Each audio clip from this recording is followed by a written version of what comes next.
И така, след като последния ми влог гръмна супер много, реших, че трябва да продължа моята YouTube кариера и да качвам още. Така, преди малко, преди няколко часа се върнахме от Хавай и сега заминаваме за Лас Вегас. Решихме да сменим кола от един сайт. И така, наехме я, платихме я, отиваме на място да я вземем. Хоп, човека го няма, измамил ни е, тръгнал се, но обещаха, че ще ни върнат парите, дано той да му е добре с тези пари.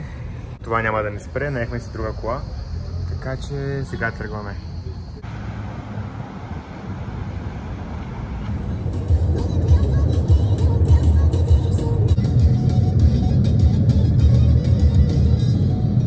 Часа по-късно пристигнахме в Лас Вегас. Ето къде ще спим.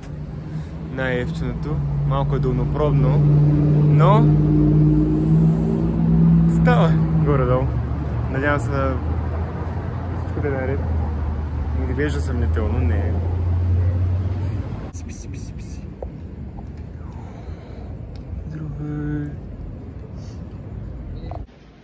Много широка стая.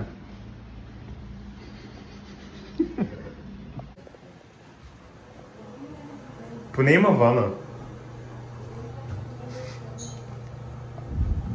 И така, вече на другия ден. На обяд направо е 45 градуса. Не се диша, но отиваме да ядем някъде. Надявам се да не се разтопя по пътя. Между другото, количката за тази цена, на която ни дадоха, е много готина. $500 за 10 дена, което е много добре. И е икономична, така че като за нас, бедни студенти.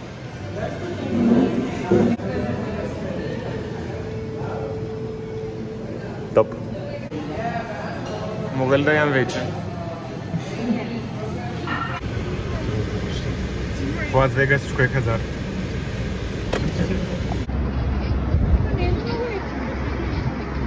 Като тираджия съм.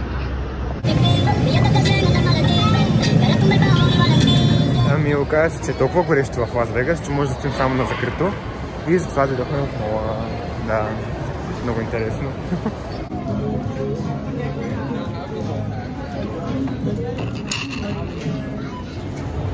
Не мога, честно.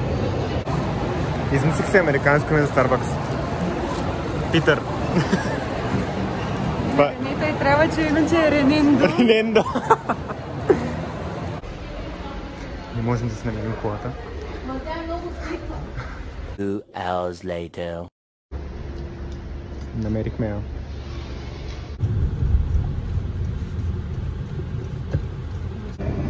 Така, всъщност причината, поради която да дойдем в Лас Вегас, най-вече е концерта на Ед Ширан и след малко отиваме натам.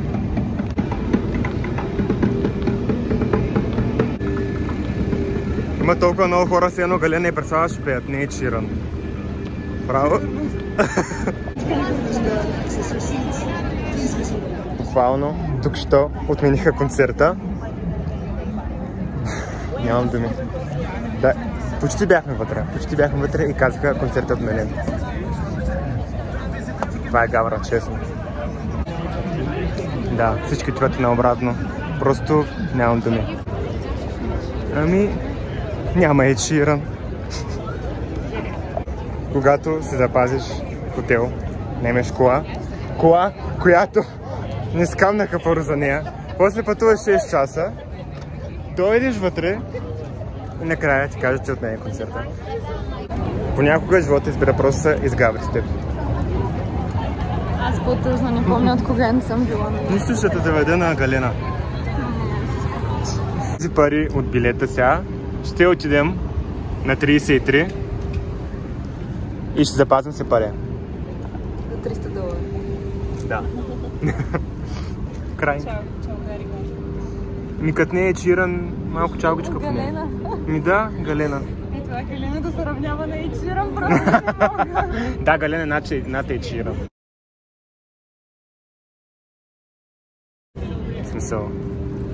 Смисъл. Лас Вегас дава слънчев бряг вайбс. До някъде.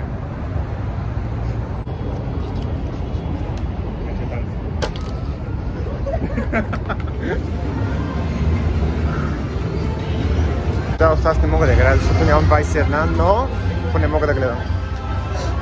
Не мога просто. Много е гадно да нямаш 21 в Америка. Честно. До година.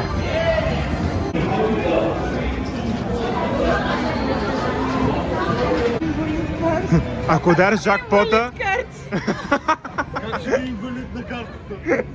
Инвалид като всичко днеска. Бабите цъкат казино.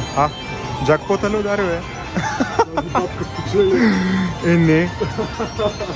Сериозно. Казиното тук е много подобно на това в моя квартал. Ако някой е от Русе в дружбите, мисля, че са доста идентични. Едно с друго. Айде, джакпота е ваш.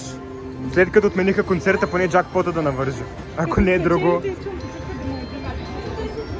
Който няма 21, само гледа. Давай, Стеф. Госпожите, как се чувствате след като спечелихте $100? Прекрасно се чувствам, искам още. О, не. Така се започва. След казиното, малко на вечеря. Балкан! Най-накрая истинска храна. Ще дърва.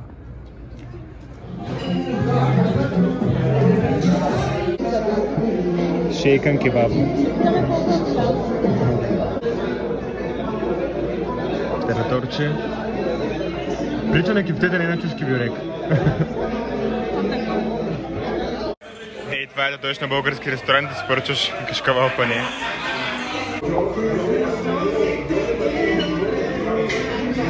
Пак отиваме някъде, но не знаем къде. То ще чуе. Ой, много яко. А тук някаква вулкан.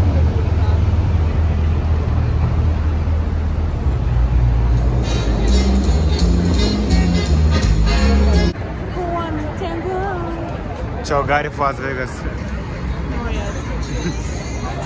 Бонжур.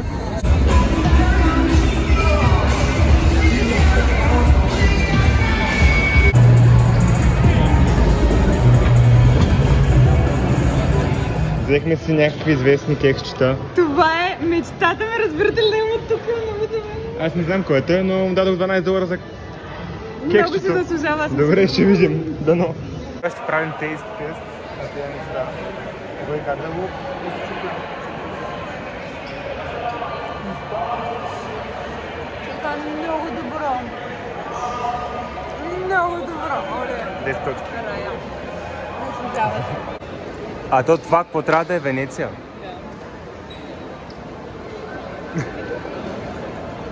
Яко е, да. Добре са го измислили. Значи, в Лас Вегас на където да отидеш, ще имат по някое казино, да можеш да си карчиш парите. Не е яко.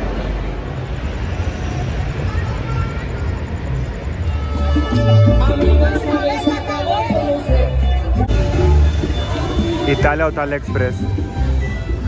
Никой взел ма. Час на пътуване достигнахме и другата дестинация. Направо вече ме мръзна да пътувам. Но трябва да видим Америка. Затова бачкахме. Нали така? И ние точно веднъж ще дойдем в Антилоп каньона, който е в Аризона. И точно тогава ще завали страшна буря. Направо въобще не знам дали ще напусна да го видим този каньон. Както е тръгнал с това пътуване последните дни, въобще няма никакъв късмет. Но живота продължава. И това е. Това е от мен. Да, ще видим какво става. Вижте сега какво става навънка само. И това в пустината да те хвани бурята, трябва да си бахти ръка. Давай, да, гърми. Давай. Добре, в крайна сметка ще се състои. О, да! Страхотно. Надявам се да не удари някой гръм. Ами така, приятели, няма и Гранд каньон. Това не стига с твоите влогове. Така, решихме, че ще си букнем в друг хотел, а не да пътуваме отново 5 часа до Лас Вегас и утре пак, за да дойдем до този каньон. Затова просто ще спим в Аризона. Като цяло, не е лошо. Всяко за добро. Забавното в цялата ситуация е, че нямаме нито дрехи, нито сме се приготвили за нещо такова, даже четка за зъби нямаме. Но какво такова? Такъв е живота. Както обичам да казвам аз. Мисля, някой му покаре. Аз да си кажа все пак е моя влог, да, добре, няма значение. След този покъртителен ден, вече трети ден подред нещо се случва. Реших просто да изляза с колата, докато другите спят. Да взема едно Старбъксче. И да сега сходя някъде. Най-добре да.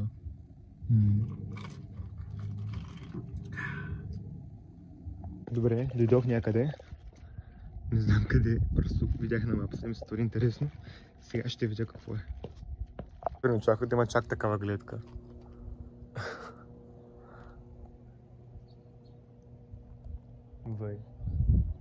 Добре, тук вече ми писна мисля да отида там, да видя какво има. Добре де, мислех, че е нещо по-впечатляващо. Да, май време да си ходя. Добро утро. Днес е деня, в който ще разберем дали ще видим нещо или не. Надявам се вече четвъртия ден да ни е на късмет, да не се случва нищо, защото просто не мога повече. И така, да, аз иначе съм на закуска. Направо топ закуска. Да не разправям. Добре, време е за втори опит.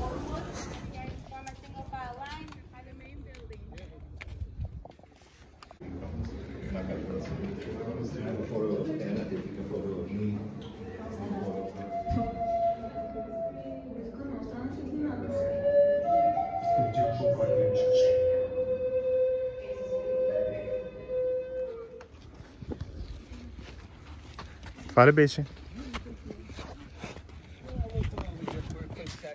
И така, дами и господа, така приключва нашата разходка. Пълна с разочарования.